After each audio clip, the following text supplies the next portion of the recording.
Dengan nama Allah yang Maha Pengasih lagi Maha Penyayang. Janganlah engkau berlaku sombong terhadapku dan datanglah kepadaku sebagai orang-orang yang berserah diri.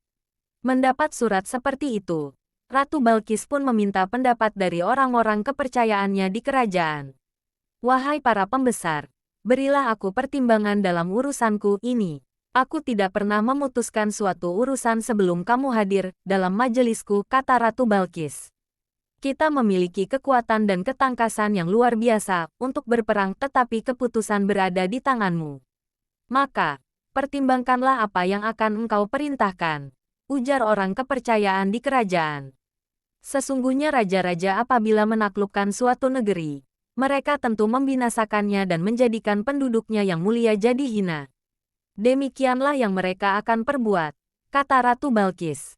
Kemudian, Ratu Balkis sampai pada keputusan jika ia akan memberikan hadiah kepada Nabi Sulaiman AS, dan menunggu balasan dari Nabi Allah SWT tersebut. Sesungguhnya aku akan mengirim utusan kepada mereka dengan membawa hadiah dan aku akan menunggu apa yang akan dibawa kembali oleh para utusan itu. Ratu Balkis mengirimkan berbagai hadiah dengan jumlah yang banyak dan mewah untuk Nabi Sulaiman AS.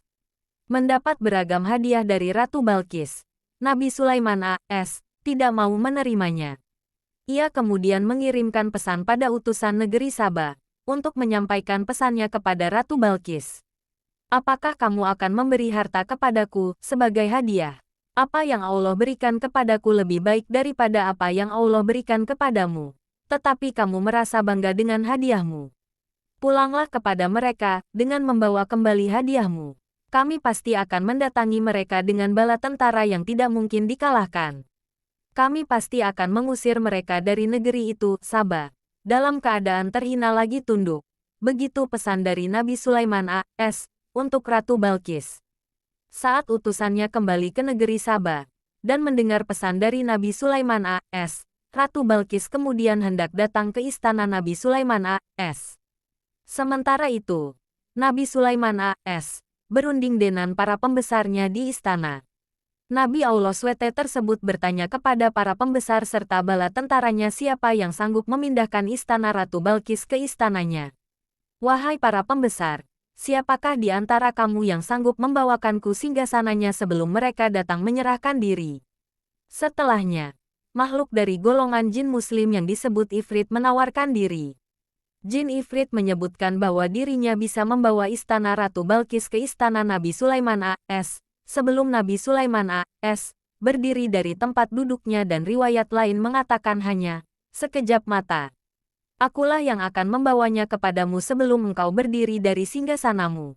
Sesungguhnya aku benar-benar kuat lagi dapat dipercaya. Nabi Sulaiman AS juga mengubah singgasananya agar serupa dengan singgasana milik Ratu Balkis. Saat sang ratu bersama rombongannya datang, Nabi Sulaiman AS pun bertanya, serupa inikah singgasanamu? Sepertinya ya, kami telah diberi pengetahuan sebelumnya dan kami adalah orang-orang yang berserah diri kepada Allah, kata Ratu Balkis. Nabi Sulaiman AS pun mempersilakan Ratu Balkis dan rombongannya masuk ke dalam istana. Ketika itu, Ratu Balkis melihat kolam air yang besar di istana Nabi Sulaiman AS dan menyingkapkan gaunnya hingga terlihat kedua betisnya.